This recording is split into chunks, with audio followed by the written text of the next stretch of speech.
Hello friends, मैं आपके दोस्त स्पिरिचुअल सोना। आज की वीडियो बहुत खास होने वाली है क्योंकि इस वीडियो में जो मेरा टॉपिक है सोल जर्नी, इस टॉपिक पे मैं आपको बहुत सारी इन्फॉर्मेशन देने वाली हूँ। आज एक खास कारण है। आज है विकी का बर्थडे भी और 2 दिन बाद है उसकी डेथ एनिवर्सरी। मैं हमेशा इन दिनों कुछ ना कुछ ह्यूमैनिटी का काम करती ही हूँ। तो मैंने सोचा क्यों ना मेरा नॉलेज आप लोगों के साथ शेयर किया जाए, जिससे आपका भी जीवन बदलने में बहुत आसानी हो जाएगी। क्योंकि कुछ चीज़ें होती हैं जो हमें हमेशा परेशान करती हैं और वो होती है कि ये मेरे साथ ही क्यों हुआ। आज हम सोल जर्नी को डिस्कस करेंगे। जैसे सोल जर्नी समझ में आ गई ना, वो जीवन में हमेशा खुश रह सकता है क्योंकि सब कुछ जो है जीवन में वो विचारों से ही शुरू होता है और हमारे विचार बहुत शक्तिशाली होते हैं। और जब हम हमारे इमोशंस पे कंट्रोल पा लेते हैं तो हमारे विचार ऑटोमेटिकली पॉजिटिव हो जाते हैं। क्योंकि डर जो होता है वो बहुत सारे नेगेटिव इमोशंस आपके शरीर में बना देता है, जिस वजह से आप अपने जीवन में आगे जाने के बजाय 10 कदम और पीछे आ जाते हो। आज मैं आपको जो खास बातें बताऊंगी ये बेसिकली आप सभी को पता होती ही है, मैं बस आपको याद दिलाने वाली हूँ। सोल जर्नी होती क्या है? आफ्टर विकीज डेथ जब मैं सोचती थी कि ये क्या होता होगा, जो लड़का कभी मुझे छोड़कर दुकान तक नहीं गया वो इतना दूर कैसे जा सकता है। मुझे हमेशा फील होता था कि बेसिकली हुआ क्या, कुछ समझ में नहीं आ रहा था। तब मेरे हाथ में एक किताब आई, लॉज ऑफ स्पिरिट वर्ल्ड। जब मैं ऊपर आई, जब जो एंडिंग की विधियां होती है वो विधि पूरी करके जैसे ही मैं ऊपर आई, ये किताब किसी ने ऊपर निकाल कर रखी थी और मैं आज तक नहीं जानती कि उस दिन वो किताब वहाँ किसने रखी थी। तो वहाँ से शुरुआत हुई थी सोल जर्नी, मेरे जीवन में ऑटोमेटिकली एंटर हो चुकी थी उस किताब के जरिए। काफी सवाल होते हैं, तो हर सवाल का आपको, अगर आप हर इंसान को पूछोगे तो वो एक डिफरेंट डिफरेंट आपको उत्तर देता रहेगा। बट कुछ किताबें यूनिवर्स ने मेरे जीवन में प्लांट की थी जिस वजह से मैं सोल जर्नी को बहुत आसानी से समझ पाई। तो वही बातें आज मैं आपको बताऊंगी। बेसिकली इस टॉपिक पे मैं हमेशा एक वेबिनार भी लेती हूँ जो बहुत ज़्यादा सक्सेसफुल है और लोगों को उसके बाद में उनके इमोशंस पे कंट्रोल पाना बहुत आसान हो गया है, क्योंकि वो अपने जीवन में उस विलन का रोल जान चुके हैं। जो भी इंसान आपको परेशान कर रहा है, तो आपके जीवन की बहुत सारी चीज़ें इस वीडियो की वजह से नॉर्मल हो जाएंगी। क्योंकि रिश्ते ही होते हैं जिनकी वजह से हम बहुत ज़्यादा सोच लेते हैं। आज इस वीडियो के जरिए हम जानेंगे कि क्या है सोल जर्नी और आप बेसिकली कौन हो। तो सोल जर्नी की मेरे जीवन में शुरुआत उस किताब से हुई थी, लॉज ऑफ स्पिरिट वर्ल्ड। उसका हिंदी नाम है जीवात्मा जगत के कायदे। जब वो किताब मैंने पढ़ना शुरू किया तो मुझे ऐसे लगने लगा कि नहीं, एक ऐसी भी दुनिया है जिस दुनिया को हम हमारी आंखों से नहीं देख पाते। जैसे ये दो आंखें जैसे उठती भी साथ में है, सोती भी साथ में है, बट ये आंख को नहीं देख पाती और ये आंख को नहीं देख पाती, क्योंकि इन्हें देखने के लिए हमें आईने की जरूरत होती है। मे बी उस वर्ल्ड तक पहुंचने के लिए मुझे इन किताबों ने मदद की और मेडिटेशन में मैं जैसे जैसे आगे बढ़ती गई वैसे वैसे ये सारा नॉलेज अनफोल्ड होता गया। कहते हैं ना, संत कबीरदास की भी अगर आप कहानी सुनो तो आज भी हम उनके दोहे गाते हैं, सुनते हैं, पढ़ते हैं। उन्होंने तो कोई किताबें नहीं पढ़ी थी, बट उन्हें जितना भी ज्ञान प्राप्त हुआ था वो आत्मज्ञान से प्राप्त हुआ था। मेडिटेशन एक ऐसी चीज है जो ऑटोमेटिकली आपको सही किताबों तक, सही लोगों तक, सही नॉलेज को आपके जीवन में डाउनलोड करने में बहुत काम आती है। बढ़ते हैं आप सोल जर्नी की तरफ। बेसिकली ये एक सोल की जर्नी है। सोल यानी आप, मैं, हम सब। हम सब ईश्वर का ही अंश है। तो ये पृथ्वी ईश्वर ने बनाई और ईश्वर के अंश से इंसान बनते गए। तो ये जो सोल है उसे पृथ्वी को एक्सपीरियंस करने आना था। तो ईश्वर ने कहा कि मेरा मेरे जैसा कोई मतलब मुझे सम, तो उसने बहुत सारे अंश अपने बना लिए। मैं आपको बहुत आसान सब शब्दों में समझाऊंगी ताकि आपको आसानी से ये बातें जीवन भर याद रहेंगी। सो वीडियो को अंत तक जरूर देखना, क्योंकि अगर एक भी चीज स्किप हो गई तो आप इस मतलब को समझ नहीं पाओगे। और अगर आपने इस वीडियो को पूरा देख लिया तो मैं वादा करती हूँ कि आपका जीवन 100% बदल जाएगा। शुरू करते हैं। तो ये एक सोल की कहानी है, ये आपकी कहानी है। तो जो सोल जर्नी होती है, जब हम इस पृथ्वी पे आते हैं तो जो आत्मा होती है, यानी जिसे आप सोर्स के नाम से पुकारते हो, आपकी इनर बीइंग के नाम से पुकारते हो, जिसे हम हमारे आसान से शब्दों में आत्मा कहते हैं। तो हम सभी के अंदर एक आत्मा होती है। जिसका कोई साइंटिफिक प्रूफ नहीं है, लेकिन आज तक कोई भी साइंस इंसान के शरीर के किसी भी अवयव को बना नहीं पाया है। ये जो मास्टरपीस आपके पास है, इसकी ऑलरेडी वैल्यू करोड़ों की है। आप सभी को पता है कि जब हम पैदा होते हैं तो हम एक चैतन्यमय रूप में होते हैं। अगर आपने बच्चों को देखा होगा तो वो हंसते रहते हैं, मुस्कुराते रहते हैं 5 साल तक। उन्हें कोई फर्क नहीं पड़ता कि उनके जीवन में क्या चल रहा है। मम्मी ने अगर एक पल हमें डांट भी दिया, मार भी दिया, तो भी दूसरे ही पल हम शांत हो जाते हैं, क्योंकि हम तभी हमारे असली स्वरूप में होते हैं। जैसे जैसे हम बड़े होते हैं वैसे वैसे हम दुनियादारी में पड़ जाते हैं। लोगों के थॉट प्रोसेस की वजह से हम हमारे माइंड को रिप्रोग्राम कर लेते हैं। ये जब सोल पृथ्वी पे आती है तो आप सोचिए, जब एक बच्चा एक फैमिली में आता है तो कितना उत्सव मनाया जाता है, कितना धूमधाम होता है, कितना उसके नामकरण विधि पे खर्चा किया जाता है। तो वैसे ही जब हम पृथ्वी पे आने वाले होते हैं तो जो हमारा असली घर है वहां से हमें धूमधाम से नीचे भेजा जाता है, क्योंकि जो पृथ्वी होती है ना, ये सोल स्कूल है। यहाँ आकर आप पढ़ते हो। यस, क्योंकि ये पृथ्वी का शॉर्टकट है। तो ये जीवात्मा जगत के कायदे में कहा गया है, लॉज ऑफ स्पिरिट वर्ल्ड में, कि Prithvi is a shortcut for every soul, क्योंकि यहाँ आपकी आध्यात्मिक प्रगति फास्ट होगी। तो ऐसा कहा जाता है कि ये जो जन्म है जो आपको मिला है, आपको लग रहा है ये 100 ईयर्स का है, लेकिन आपके सोल के लिए ये पल भर जितना है।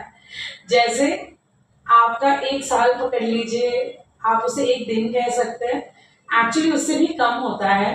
पूरा जीवन एक जो सोर्स होता है ना, उसके 15-20 मिनट्स का प्रकटीकरण होता है, और हमें लगता है कि हम कब से यहाँ पे हैं। इसीलिए पृथ्वी पे वक्त हमेशा बहुत जल्दी जाता है। ऐसा लगता है ना कि अभी तो हम स्कूल में थे, अभी तो कॉलेज में थे, अभी तो शादी हुई थी और बच्चे हो भी गए, हम इतने बड़े हो भी गए। ये हमेशा लगता है कि अभी तो दिवाली आई, अभी तो होली आई। सारे त्योहार फटाफट जाते रहते हैं, क्योंकि साल हमेशा बढ़ते रहते हैं। तो टाइम बस पृथ्वी पे ही है, ऊपर की दुनिया में टाइम नहीं होता। तो जब आप पृथ्वी पे आते हो तो आपके लिए धूमधाम वाला वातावरण होता है, क्योंकि आपके सोल की प्रगति के लिए आप यहाँ आए हो। तो यहाँ आने के बाद डिसाइड होगा कि आपका प्रमोशन होगा या डिमोशन होगा। अब आप कहोगे कि सोल का भी डिमोशन होता है क्या? जी हाँ। तो बेसिकली ऊपर रिलीम्स होते हैं, first realm, second realm, third realm, ऐसे थर होता है, स्तर होता है जिनको आप कह सकते हो। ये बेसिकली जो पहला दूसरा जो स्तर है नीचे का, वो एकदम भयानक होता है। जैसे वहाँ आप जैसे हम नर्क कह सकते हैं, जहाँ एक बूंद भी रोशनी नहीं होती। इंसान आधे इंसान और पशु के रूप में होते हैं, ऐसा कहा जाता है। ये लॉज ऑफ स्पिरिट वर्ल्ड में उसकी डिटेल्ड इंफॉर्मेशन दी है। अगर आप वो किताब पढ़ सकते हो तो बहुत अच्छा होगा। उसके बाद में थर्ड से जैसे पृथ्वी जैसा वातावरण शुरू हो जाता है। फोर्थ से स्वर्ग की शुरुआत होती है, 4th, 5th, 6th, 7th और 8 और 9। तो 9th रिलीम जो होता है वो इतनी सपनों से सुंदर दुनिया, यानी ईश्वर के पास। तो बेसिकली हमें प्रोग्रेस करनी होती है। तो जैसे समझिए मैं थर्ड रिलीम में हूँ, तो मैं पृथ्वी पे आना चूज करूंगी ताकि मैं थर्ड से फोर्थ या फिफ्थ में जा सकूं। लेकिन अगर यहाँ आके मैंने अपने कर्मों का ध्यान नहीं रखा तो मैं थर्ड से सेकंड में भी आ सकती हूँ। सो पृथ्वी पे आना उनके लिए बहुत बड़ी जिम्मेदारी का काम होता है, क्योंकि पृथ्वी पे आने से पहले आपकी जो पूरी जर्नी है उसको डिसाइड किया जाता है। तो जैसे पृथ्वी पे आपके गुरु है, वैसे वहां आपके साथ मास्टर्स होते हैं। तो वो मास्टर्स कंप्लीटली डिसाइड करते हैं कि आपकी स्टोरी में कौन कब कैसे आएगा, कब लाइफ चेंज होगी, कौन आपको दुख देगा, कौन आपको सुख देगा। सो आपके जीवन का एक एक पल वहां डिसाइड होता है, ताकि आपकी आध्यात्मिक उन्नति हो सके। सो अब आप कहोगे कि इसमें लोगों का क्या रोल है। सो जब तक हमारे जीवन में कुछ होता नहीं है तब तक हम अवेकनिंग की तरफ नहीं जाते। सो सभी के जीवन में जब टिप आया है तो उसी से हमने हमारे सक्सेस में छलांग लगाई है या आध्यात्मिकता में छलांग लगाई है। जैसे मेरे जीवन में जब विकी चला गया तो विकी के जाने के बाद मैं ऑटोमेटिकली स्पिरिचुअलिटी में आ गई और सारी चीजें होती चली गई। जो खुद एक वक्त इन चीजों से बाहर निकलने के लिए कैसे निकला जाए ये सोच रही थी, आज वही आपको एक चैनल के थ्रू अपनी कहानी बता रही है और आपको मोटिवेट कर रही है, ताकि आप भी इस जीवन के खेल को समझ सको। क्योंकि जब हमें हमारे खेल के नियम समझ में आ जाते हैं तो जीतना आसान हो जाता है। सो ये जो भी हमारा जीवन है, मैं अभी आपको बेसिक स्तर पे बताऊंगी, क्योंकि मैं डायरेक्टली अगर आपको सारी बातें बता दूंगी तो शायद वो आपको समझ में भी ना आए और आप और कंफ्यूज हो जाओ। तो मैं बहुत आसान से शब्दों में जो मेरी अंडरस्टैंडिंग है उसके थ्रू आपको समझाने की कोशिश करूंगी। सो जैसे शाहरुख खान होता है, ठीक है। सो आप सभी को पता है कि शाहरुख खान को उसके काम की वजह से फिल्में मिलेंगी, ठीक है। जैसे अभी शाहरुख खान है, अर्जुन रामपाल है, तो अर्जुन रामपाल को उसके परफॉर्मेंस की बेसिस पे पिक्चर्स आएंगे और शाहरुख खान को उसके रोल्स के, उसके स्टेटस के हिसाब से उसको फिल्म्स आएंगे।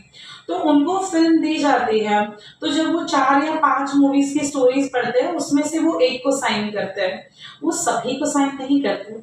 सो वैसे ही हमारी सोल को हमारे पिछले कर्मों के अनुसार स्टोरीज मिली थी। तो हमें लगता है ना कि अरे अगर मैं इस घर में नहीं होती ना तो मैं उस घर में होती और बहुत अच्छा होता मेरा।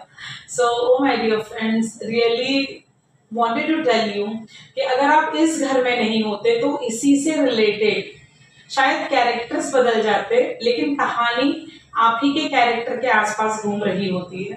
क्योंकि आपको जो 14-15 ऑप्शंस मिलते हैं आपकी लाइफ चूज करने के, वो आपके पिछले कर्मास के अनुसार होता है। तो आपने आपकी कहानी चूज कर ली, अब आप पृथ्वी पे आ गए। जब आप पृथ्वी पे आ गए तो भेजने से पहले सारी प्लानिंग आपके मास्टर्स यानी जो आपके रियल गुरुज है उनके थ्रू ऑलरेडी हो चुकी है। सो वो आपको हमेशा सपोर्ट करते हैं। आप उन्हें देख नहीं सकते, लेकिन कभी आपके दिमाग में अचानक से आइडियाज आ जाना, कभी आप बहुत दुखी हो लेकिन दूसरे ही पल आपको हीलिंग मिल जाना, तो ये सारे काम मास्टर्स के होते हैं। तो बेसिकली मास्टर्स क्या करते हैं, आपको आपकी कहानी को पूरा करने में पूरी मदद करते हैं। जब आप लॉज ऑफ स्पिरिट वर्ल्ड पढ़ोगे तो इसकी बहुत सारी चीजें आपको समझ में आएंगी। और अगर आप इन सारे टॉपिक्स पे और ज्यादा सुनना चाहते हो तो आप कमेंट बॉक्स में जरूर लिखिएगा सोल जर्नी। तो मैं जरूर इन सारे टॉपिक्स पे एक अलग से सीरीज बनाऊंगी, ताकि आप सभी को समझ में आए कि जीवन कितना आसान है लेकिन हमने ही कितना कॉम्प्लिकेटेड बना दिया है, क्योंकि हम इस फिल्म की कहानी को, इस किरदार को हम मान चुके हैं। सो बेसिकली हम तो एक आत्मा है, हमने तो ऐसे 100-200 न जाने कितने जन्म पार किए हैं। So many life many souls, ये जो किताब है ये भी आपको इसी कहानी की तरफ लेकर जाती है। तो वहाँ कैथरीन नाम की एक लड़की है जो अपने 200 जन्म को फिर से जीती है पास्ट लाइफ रिग्रेशन के थ्रू, और वो अपने हर एक डर को ओवरकम करती है डॉक्टर की मदद से, और उसी डॉक्टर ने वो किताब लिखी है। सो बेसिकली जब सोल पृथ्वी पे आती है तो उसकी मेमोरी निकाल देने का एक ही रीजन होता है कि आपको बार बार आपके घर की याद ना आए, क्योंकि अगर आपको घर की याद आ गई ना तो आप पृथ्वी पे 1 मिनट नहीं रह पाओगे। तो इसीलिए समटाइम होता है ना, हमें बहुत रोना आता है, हमें लगता है कि क्या हो रहा है, मुझे कुछ समझ में नहीं आ रहा है, पर आपको ये भी समझ में नहीं आता कि आप रो क्यों रहे हो। तो तब हमारी सोल को हमारे घर की याद आ रही होती है। तो जब हमारी सोल पृथ्वी पे आती है तो उसे एक ब्लैंक स्लेट की तरह नीचे भेजा जाता है, ताकि वो नई चीजें क्रिएट कर सके और इन प्रॉब्लम्स को सॉल्व करते करते करते करते जितनी भी आपकी नेगेटिव रिप्रोग्रामिंग होती है आपके आसपास के लोगों की वजह से, उन सबको मूव करते करते करते सॉल्व करते करते आप अपने आध्यात्मिकता के चरण सीमा पर पहुंचते हो। तो बेसिकली आपको पृथ्वी पे अपने आप को जानने के लिए भेजा है। आप जितना अपने हायर सेल्फ की तरफ अवेकन होंगे उतना ही आपका जन्म सत हो जाएगा। सो बेसिकली हमें सारी मेमोरीज डिलीट करके क्यों भेजा है, क्या कारण हो सकता है इसका? तो इसका कारण बस एक ही है, ताकि आप इतने सारे जन्मों को मिक्स ना कर दो, है ना। सो आपके सबकॉन्शियस माइंड में सारा डेटा ऑलरेडी अवेलेबल होता है, लेकिन अभी आपके लिए वो हिस्सा अवेलेबल नहीं है। जब आप पास्ट लाइफ रिग्रेशन कराते हो या कुछ थेरेपीज कराते हो या आपको कभी कभी मेडिटेशन में अपने जन्म दिखना शुरू हो जाते हैं, तो धीरे धीरे इंसान उस लेवल को एक्सेस कर पाता है। हमें समझने की जरूरत है, जब हम पृथ्वी पे आए थे तो हमारे मास्टर्स ने हम पर बहुत विश्वास किया था, क्योंकि हमने ही पृथ्वी पे आना चुना है, हमने ही ये कहानी चुनी है। कहानी जितनी डेंजर है या कहानी में जितने ट्विस्ट है उतनी ही कहानी सुपर हिट होती है। अगर मैं आपको कहूँ कि आपको मूवी देखने जाना है और मूवी में अगर कोई क्लाइमैक्स ही नहीं है, तो क्या आप उस पिक्चर की टिकट निकाल कर जाएंगे देखने के लिए? बिल्कुल नहीं। तो अगर मैं आपको पूरा दिन कहूँ कि आपको गुलाब जाम पसंद है, तो क्या मैं आपको पूरा दिन सुबह शाम रात बस गुलाब जाम देती रहूं? क्या आप खाओगे?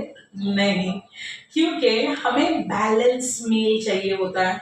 हमें रोटी भी चाहिए, हमें सब्जी भी चाहिए, हमें दाल भी चाहिए, अचार भी चाहिए, पापड़ भी चाहिए, तब जाके एक प्रॉपर मील कंप्लीट होता है। तो वैसे हमें हमारे जीवन में सुख चाहिए, दुख चाहिए, हर एक तरह के रंग चाहिए इस सोल को अवेकन होने के। लेकिन हाँ, जिस वक्त आप अवेकन हो गए, जिस वक्त आपने ध्यान को सीख लिया, जिस वक्त आपने इस स्टोरी को डिकोड कर लिया, उसके बाद दूसरे लेसन स्टार्ट होंगे, फिर ये सारी प्रॉब्लम्स आना ऑटोमेटिकली बंद हो जाएंगी। अब हमें यूनिवर्स छोटे छोटे थप्पड़ लगाता है ताकि हम अवेकन हो जाए। अब आप कहोगे अवेकन होना मतलब क्या? अवेकन होना मतलब जागरूकता आना, जाग जाना, इस कैरेक्टर को इस बॉडी से निकलकर एज अ थर्ड पर्सन देखना। अब बेसिकली हम इस सोनाली की कहानी को ही सीरियस मान बैठे हैं। तो जैसे अब सोनाली है, तो सोनाली की लाइफ में जितने भी लोग आ रहे हैं वो सोनाली ने खुद चुने हैं। तो सोनाली को कोई हक नहीं है कंप्लेन करने का कि ये मेरे साथ क्यों हो रहा है, ये मेरे साथ इसलिए हो रहा है। जैसे शाहरुख खान ने अपने होशो आवाज में पिक्चर को साइन किया था, वैसे आपकी सोल ने आपकी उन्नति के लिए, जो अभी आपको नहीं दिख रही है, बट जब ये पूरा गेम फिनिश्ड हो जाएगा देन यू विल रियलाइज कि जितना आपका जो जन्म है वो डिफिकल्ट होता है, उतना ही आपकी अवेकनिंग फास्ट होती है ना। इसलिए इतने सारे प्रॉब्लम्स मेरी सोल ने चुने थे ताकि आज मैं यहाँ आ सकूं। जब आप अपनी सोल जर्नी को समझ पाते हो तो आप अपनी हाफ बैटल वही जीत जाते हो। अगर हमारे जीवन में कुछ होता है तो ही हम आगे बढ़ने की कोशिश करते हैं। अगर आपको सब कुछ दे दिया जाए, सब कुछ, तो आप कहीं ना कहीं कंफर्ट जोन में आ जाओगे। तो हमें थोड़ा सा डिकम्फर्ट करने के लिए कोई सिचुएशंस होती है, लेकिन ये भी है कि जिस वक्त आपको आपकी सोल जर्नी की अवेकनिंग आ गई उसके बाद वो चीजें आपके लिए स्टॉप हो जाएगी। जैसे तनया है, अगर तनया को मैं plus minus plus minus plus minus सिखाऊं, हाँ, अगर तन्या को एक बार वो आना शुरू हो गया तो मैं कितने सम्स उसे कराऊंगी। फिर मैं उसको बोलूंगी कि चलो अब नेक्स्ट लेसन करेंगे, अब मल्टीप्लाई और डिवाइड वाला सीखेंगे। तो वैसे ही यूनिवर्स हमारे साथ करता है। तो हमारी हर पल परीक्षा चल रही होती है कि आप इस वक्त क्या सोच रहे हैं, आप इस वक्त जो सोच रहे हो, जो महसूस कर रहे हो, वो मन से कर रहे हो या दिखावे के लिए कर रहे हो, क्योंकि उसका एक ही रीजन होता है कि परमेश्वर हमारे अंदर ही रहता है और हमारा जो सबकॉन्शियस माइंड है, इसे आप अपना चित्रगुप्त कह सकते हैं। सो वो आपके हर एक चीज का लेखा जोखा लिखता है। हमें क्या लगता है कि मरने के बाद अदालत में खड़ा किया जाएगा, आपको वहां पूछा जाएगा कि आपने क्या किया? ईश्वर को इन सब चीजों में कुछ करना ही नहीं पड़ता, क्योंकि हमारा जो स्वरूप है, जो सच्चिदानंद है ना, जो ऑलरेडी हमारा चैतन्य है, जो हमारे अंदर हमारी आत्मा है, वो इतनी प्योर और पाइस होती है। जैसे ही आप मृत्यु से उस वर्ल्ड में पहुंच जाते हो, आप खुद डिसाइड करते हो कि आपकी सजा क्या होगी या आपका प्राइस क्या होगा। उसके अकॉर्डिंगली सोल खुद अपने लिए सारी चीजें चूज करती है, क्योंकि वहां छल कपट झूठ होता ही नहीं है। वहां बस सच की दुनिया है, प्योर की दुनिया है। तो जैसे आप ऊपर जाते हो तो आपको ये नहीं पूछा जाएगा कि आपने कितनी रोटियां बनाई, कितने कपड़े खरीदे, लोगों के लिए कितने कपड़े धोए, या कितना जॉब किया, कितना बिजनेस बढ़ाया, या कितने करोड़ कमाए। ये नहीं पूछा जाएगा। आपको बस ये पूछा जाएगा कि तुम्हें मैंने पृथ्वी पे तुम्हारी उन्नति करने के लिए भेजा था, तुम्हारी आत्मा की उन्नति, उसके लिए तुमने क्या कार्य किए। बट तभी हमारे पास जवाब होगा नहीं, क्योंकि मेडिटेशन तो हमें करना ही नहीं है, वो तो हमें एज अ टास्क करना है। तो यही हमारी गलती है। तो आपको यहाँ पे बेसिकली मेडिटेशन को अपने जीवन में अपनाना है। जब आप मेडिटेशन करना शुरू करते हो, आप अपने हायर बीइंग यानी आपकी अंतरात्मा से और करीब आ सकते हो। और आपको पता है, हमारे सारे सवालों के जवाब किसको पता है? जिसने हमारी पूरी स्क्रिप्ट पढ़ी है। और हमारी स्क्रिप्ट किसने पढ़ी है? हमारी अंतरात्मा ने। तो हमारी अंतरात्मा को वो सारे सवालों के जवाब पता है जो हम दूसरों के पास सुनना चाहते हैं। उन्हें पैसे देके हम चाहते हैं कि आप मेरा फ्यूचर बता दो, पास्ट में ये हुआ था, इसका क्या है, फ्यूचर में क्या होगा, प्रेजेंट में ऐसा चल रहा है तो क्यों हो रहा है। इन सब चीजों के लिए हम बस पैसे भरते रहते हैं, और हम यही बात भूल जाते हैं कि ईश्वर ने एक फ्री ऑफ कॉस्ट सिस्टम बनाई है, जिससे आप अपने अंतरात्मा के पास पहुंच सकते हो, और आपकी अंतरात्मा के पास आपके सारे सवालों के जवाब है। जो आप दूसरों को पूछना चाहते हो, क्योंकि उसने आपकी पूरी स्क्रिप्ट पढ़ी है। आप आसानी से मेडिटेशन के थ्रू अपने मास्टर से कनेक्ट कर सकते हो, जो हमेशा आपको उद्युक्त करते हैं, मोटिवेट करते हैं to go ahead in your journey. तो कभी कभी लगता है ना, मैं ये करना छोड़ दूं, यहाँ तो कुछ हो ही नहीं रहा है, तभी पता है दूसरे दिन हमें अच्छा लगने लगता है और हम उसी काम को करना शुरू कर देते हैं। तो बेसिकली हमें डिवाइन से हीलिंग ऑटोमेटिकली मिल रही होती है। वही हीलिंग हमें जीवन में आगे बढ़ने में बहुत कामगार सिद्ध होती है। लेकिन अगर आप अलाइनमेंट में ही नहीं हो, आप अपने अंदर की आवाज ही नहीं सुन रहे हो, आप सोल जर्नी को ही नहीं समझ रहे हो, आप हर इंसान से रूठे बैठे हो कि इसने मेरे साथ ऐसा क्यों किया। Oh my dear friends, I really wants to tell you, किसी ने आपके साथ कुछ नहीं किया है। जो हुआ है वो आपके सम्मति से हुआ है, क्योंकि ये स्टोरी आपने चुनी है। ये स्टोरी को चुनने के बाद जो कुछ भी हुआ है वो आपकी सम्मति से हुआ है, क्योंकि ऊपर जब आप जन्म लेने वाले थे तो ग्रुप ऑफ सोल्स साथ में नीचे आती है। जैसे अगर मुझे कनाडा पढ़ने जाना है या मेरी डॉटर को पढ़ने जाना है, तो वो देखेगी ना कि कौन से दोस्त है जो कनाडा जा रहे हैं, तो वो उनके साथ एक ग्रुप बना लेगी, फिर उनके साथ कनेक्ट रहेगी। तो वैसे ही जो पृथ्वी पे आने वाली जो सोल्स होती है, उनके साथ हमारा ग्रुप में एडमिशन होता है। जो हमारे दोस्त होते हैं, जो हमारे भाई बहन होते हैं, वो पिछले जन्म में भी किसी ना किसी कैरेक्टर के रूप में हमारे जीवन में होते हैं। तो कुछ हमारे कर्मास का जो हमारे कर्मों का अकाउंट है, उसका क्लियर होने के लिए वो साथ में आ जाता है कि आपकी जो भी बैलेंस शीट है वो टैली हो जाए, और जितना उसने आपके लिए किया है आप उसके लिए कर लो, जितना आपने उसके लिए किया है उतना वो आपके लिए कर ले। ये बेसिकली कर्म होते हैं। इसीलिए कहते हैं ना कि किसी के साथ विदाउट एनर्जी एक्सचेंज आपको बंधना नहीं चाहिए। तो जब भी आप किसी से कुछ सीखते हो, जब भी आप किसी से कोई सर्विस लेते हो, तो उसको हमेशा एनर्जी एक्सचेंज करनी चाहिए, ताकि अगले जन्म में उस बंदे का वो ऋण उसको रिटर्न करने के लिए आपको वापस नहीं आना पड़ेगा, वरना आपको उन्हीं कैरेक्टर के साथ बार बार वापस आते रहना पड़ेगा। तो जाने अनजाने में हम कभी ना कभी कोई ना कोई सर्विसेज फ्री ले लेते हैं और उससे फिर आप कर्म बंधन में अटक जाते हो। तो जैसे ही अभी आप पृथ्वी पे आए, आपने इस स्टोरी को पढ़ा, आपने इन लोगों को चुना, वैसे ही आपने हर एक कैरेक्टर के साथ सोल कॉन्ट्रैक्ट किया है। सो सोल कॉन्ट्रैक्ट पे मैं बेसिकली डिफरेंट वीडियो बनाऊंगी जिसमें मैं आप मेरी सारी अंडरस्टैंडिंग आपको बताऊंगी, जिससे आपको ये जन्म को समझने में आसानी हो।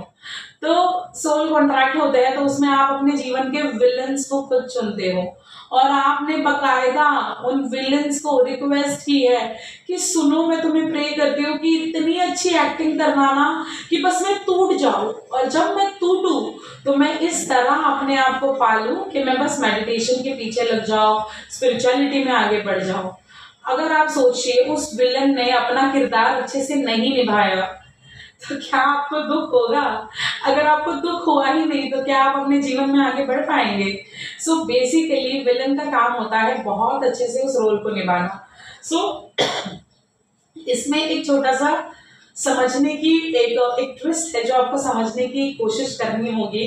अगर आपने इस कन्वर्सेशन को अपने पूरे जीवन में याद रखा तो आई गारंटी यू कि आपको कभी किसी पे गुस्सा नहीं आएगा, क्योंकि हर एक इंसान जो कर रहा है वो अपना रोल निभाना है, आप निभा रहा है, आपको बस अपने रोल पे ध्यान देने की जरूरत है।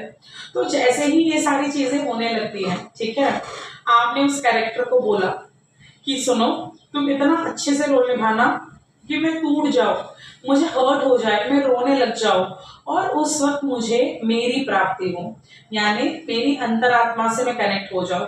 क्योंकि जब तक आपको दुख नहीं आया तब तक आप ईश्वर के और करीब नहीं आए ना। आप सोचिए, जब जब आपके जीवन में कुछ ना कुछ हुआ तभी तो आपने ईश्वर का मार्ग चुना, और एक बार चुन लिया तो उसके बाद वो ऑटोमेटिकली हो जाता है। जैसे तनया को प्लस प्लस आना शुरू हो गया तो अब वो मल्टीप्लिकेशन की तरफ जाएगी, अब वो डिवाइड वाला सीखने में लग जाएगी, अब वो बार बार प्लस और माइनस को नहीं सीखेगी। तो वैसे लेसन बदलते जाएंगे। तो अभी आपको इमोशनली सॉर्टेड होना है। तो जिस भी कैरेक्टर को आपने चुना, ठीक है, आप ही ने उसको रिक्वेस्ट की है कि सुनो, तुम्हारा रोल बहुत अच्छे से निभाना। सो जैसे आमिर खान है, आमिर खान का अगर गजनी पिक्चर है तो गजनी में जो गजनी नाम का विलन था उसने अगर अपना रोल अच्छे से नहीं निभाया होता तो क्या आप थिएटर्स में रोते? क्या आपको बुरा लगता? क्या आमिर खान जब से बोल रहा था अरे मतलब उसको मार डालो मार डालो, तो हम भी तो थिएटर में चिल्ला रहे थे ना आमिर खान को, देखो देखो देखो वो उधर भाग रहा है इधर भाग रहा है, मारो उसको मार डालो। तो उस वक्त हमें समझने की जरूरत है कि स्टोरी सक्सेसफुल तभी होती है जब विलन अपना रोल बहुत अच्छे से निभाए। तो आपको तो उस विलन को धन्यवाद करना चाहिए कि उसने अपना रोल इतना अच्छे से निभाया कि पिक्चर जो है वो सुपर हिट हो गई। लेकिन जैसे ही पिक्चर का पर्दा खत्म वैसे ही आमिर खान और गजनी सक्सेस पार्टीज में आपको हमेशा साथ दिखे होंगे। शायद उन्होंने एक प्लेट में खाना भी खाया होगा, क्योंकि तभी विलन वाला भाव था ही नहीं, क्योंकि वो कैरेक्टर खत्म हो चुका है। तो वैसे ही हम सभी के साथ होगा। तो एक बड़ा ही अच्छा एग्जाम्पल मैंने सुना था, तो जिसमें बताया जा रहा था कि जो भी रामलीला की जो एक्टिंग होती है, ठीक है, हम सबको पता है कि दशहरे में जब रामलीला बड़े बड़े स्टेज पे परफॉर्म किया जाता है तो पहले क्या होता था मोस्टली कि जितने भी राम के कैरेक्टर होते हैं ना वो भी लड़का करता था, और जो सीता का कैरेक्टर है वो भी लड़का करता था, और रावण भी एक लड़का होता था। तो हम बेसिकली जब रामलीला देखते हैं तो हमें रोना आता है कि हाय रावण उसे उठा ले गया। लेकिन जब भी आप इंटरवल में या नाटक खत्म होने के बाद पीछे चले जाओ तो रावण, राम और सीता ये तीनों मिलके एक हेल्दी कन्वर्सेशन कर रहे होते हैं, क्योंकि उनको उस कैरेक्टर से बस वो परफॉर्म किया और वो भूल गए और वो अपने जीवन में आ जाते हैं। तो वैसे ही हम सभी के साथ होने वाला है। जब सोनाली का शरीर छोड़ देगी तो सोनाली के लिए वो सारे कैरेक्टर्स बस एक बहुत अच्छे साथी के रूप में देखेंगे, जिन्होंने मुझे मेरी सोल की उन्नति के लिए मदद की। अगर वो नहीं होते तो मैं हड़बड़ाती नहीं, अगर वो नहीं होते तो मैं अपने जीवन में कुछ करने की ठानती नहीं। तो हर एक विलन इम्पोर्टेंट होता है, क्योंकि जितना तगड़ा विलन होगा उतनी ही सुपरहिट पिक्चर होगी। सो इस आसान सी बात को आपको समझने की ज़रूरत है। ये वीडियो आज आप लोगों के लिए बनाने का बस यही कारण था कि आज विकी का बर्थडे भी है, और मैं हमेशा से चाहती थी कि मैं सोल्स को जागरूक करने में मदद कर सकूं। तो मुझे बहुत अच्छा लगता है कि जब मैं किसी को आसान शब्दों में सोल जर्नी ये टॉपिक समझा पाती हूँ, क्योंकि मुझे लगता है कि जिस तरह सोल जर्नी को समझ के मैंने मेरे माइंडसेट पे काम किया, वैसे आप भी अपने माइंडसेट पे काम कर सकते हो। अगर आपको किसी पे गुस्सा आएगा ही नहीं तो प्रॉब्लम्स क्यों आएंगी आपके जीवन में? अभी आ रही है क्योंकि आप रिएक्ट कर रहे हो। अब आपको रिएक्ट नहीं करना है, आपको बस शांति से ऑब्जर्वर बनना है। आपको बस देखना है कि चल क्या रहा है। अगर ये बंदा इस तरीके से मेरे साथ बिहेव कर रहा है तो वो अपना रोल निभा रहा है।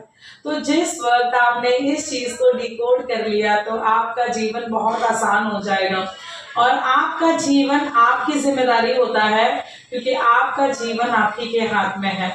मैं तो बस आपको गाइड कर सकती हूँ, but end of the day situation पे रिएक्ट कैसे करना है ये आपके ऊपर निर्भर करता है। तो जब हम सोल जर्नी को समझ जाते हैं कि ओ माय गॉड, ये तो वही कैरेक्टर्स है जिनको मैंने चुना है अपनी सोल की उन्नति के लिए, तो आपको हर एक समस्या भी फूलों के समान दिखना शुरू हो जाएगी। हर एक समस्या में सीढ़ी दिखना शुरू हो जाएगी। हर एक समस्या में आपको समाधान मिल जाएगा। बस समस्याओं से डरना नहीं है, उनको समझने की कोशिश करनी है कि बेसिकली ये सोल जर्नी आपके जीवन में आई क्यों, और अगर ये मैंने कैरेक्टर अपने लिए चूज किया है तो अगर इसमें इतने प्रॉब्लम्स है तो जरूर उसका कोई ना कोई रीजन रहा होगा। तो जैसे अगर आप मेरी सोल जर्नी देखते हो तो बचपन से ही काफी चीजें मैंने फेस की है। जैसे हम 10x10 के घर में बड़े हुए थे, बहुत सारी स्टोरीज है। उसके बाद में विकी का जाना, बिजनेस में पार्टनरशिप टूट जाना, फिर स्पिरिचुअलिटी में आना, तो काफी चीजें होती चली गई। और उसके लिए आपको बस अपनी सूझबूझ का इस्तेमाल करना है, मेडिटेशन को कंटिन्यू करना है, ईश्वर के साथ कनेक्ट होना है, क्योंकि अगर आपने ईश्वर को प्राप्त कर लिया तो आप इस मैट्रिक्स से बाहर निकल सकते हो। तो हम हमेशा सुनते हैं ना, मैट्रिक्स क्या होता है, मैट्रिक्स क्या होता है, तो ये जन्म ही मिथ्या है। आपको लग रहा है कि इसके कैरेक्टर्स, इसने मेरे साथ ये कर दिया, उसने मेरे साथ वो कर दिया, तो ये बस एक सुंदर सा सपना है जो आप इस वक्त देख रहे हो, और कुछ भी नहीं है। अगर आपने इस सपने को समझ लिया तो आप समझ जाओगे कि जो कुछ भी चल रहा है वो एक बस आपके जीवन का लेसन है, परीक्षा है, और ये मिथ्या ही तो है। ये एक ऐसा सपना है जो आप सपनों के अंदर एक सपना देख रहे हो। जैसे आप सपनों में भी जब एवरीडे रात को जब आप सोते हो, सपनों की दुनिया में जाते हो, तभी भी तो आप मल्टी डायमेंशन का एक्सपीरियंस करते हो। आप कभी सपने में दुबई में होते हो तो आप लंदन पहुंच जाते हो। आप आज सपने में अगर आपने एक कैरेक्टर को देख लिया तो पता नहीं दूसरे 10 कहाँ से आ जाएंगे। तो सपने में हम हमारे मूल स्वरूप में होते हैं, क्योंकि हम कहीं पे भी ट्रैवल कर सकते हैं। जैसे अभी मैं मेरे मन के थ्रू कहीं भी पहुंच सकती हूँ, वैसे मैं सपनों के थ्रू मल्टी डायमेंशन को एक्सपीरियंस कर पाती हूँ। तो आप भी कर पाते हैं। उसका बस एक ही रीजन है, क्योंकि हम एक बहुत सर्वशक्तिमान आत्मा है, और हमारे जीवन में जो कुछ भी हो रहा है वो आप ही के भले के लिए हो रहा है। तो इस वक्त आपके जीवन में अगर कोई समस्या है, अगर कोई प्रॉब्लम है, तो उसे प्रॉब्लम की तरह ना देखे, एक अपॉर्चुनिटी की तरह देखे। और अगर वीडियो में मैंने जो आपको इन्फॉर्मेशन बताई, वो इन्फॉर्मेशन अगर आपको पसंद आई है तो चैनल को लाइक करना मत भूलना। अगर वीडियो पे अगर आप पहली बार आए हो, अगर आपको मेरी एनर्जी से कनेक्टेड फील हो रहा है, तो आप ज़रूर मेरे चैनल को सब्सक्राइब कर सकते हो। मैं और अच्छे अच्छे कंटेंट आपके लिए लाती रहूँगी, ताकि आपको आपकी सोल की उन्नति में मदद हो, क्योंकि एंड ऑफ द डे आपकी आध्यात्मिक प्रगति बहुत मायने रखती है। और ये एक ना एक दिन सबको रियलाइज होता है, लेकिन हमें समझने की जरूरत है। जब फूल ताजे होते हैं ना, तब ईश्वर को ज्यादा पसंद आते हैं। मुरझाया हुआ फूल क्या कभी किसी मूर्ति पे चढ़ाया जाता है? तो वैसे ही इंसान की भी एक उम्र होती है, तो मुरझाने से पहले ही ईश्वर को प्राप्त कर लो। और ईश्वर को प्राप्त करना मतलब ये नहीं है कि पूरा दिन आपको मंत्र जाप करना है, पूजा पाठ करना है। नो माय डियर फ्रेंड्स, बस आपको दिन में आधा घंटा ईश्वर को समर्पित करना है, मेडिटेशन करना है।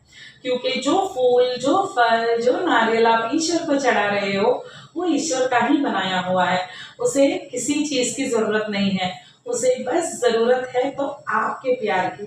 तो वो प्यार ईश्वर को दीजिए और देखिए आपके जीवन में बदलाव आकर ही रहेगा। मुझे बहुत अच्छा लगा ये इन्फॉर्मेशन आपके साथ शेयर करके। अगर अभी तक चैनल को सब्सक्राइब नहीं किया है तो जरूर करना। अपने फ्रेंड्स, रिलेटिव्स को ये वीडियो जरूर शेयर करना, क्योंकि ब्रह्मांड का एक सिंपल सा नियम है, आप जितनी अच्छाई दोगे उतनी अच्छाई 10 गुना होकर आपके जीवन में लौटेगी। मिलते हैं अगले वीडियो में, तब तक के लिए आपके अंदर के ईश्वर को मेरा प्रणाम।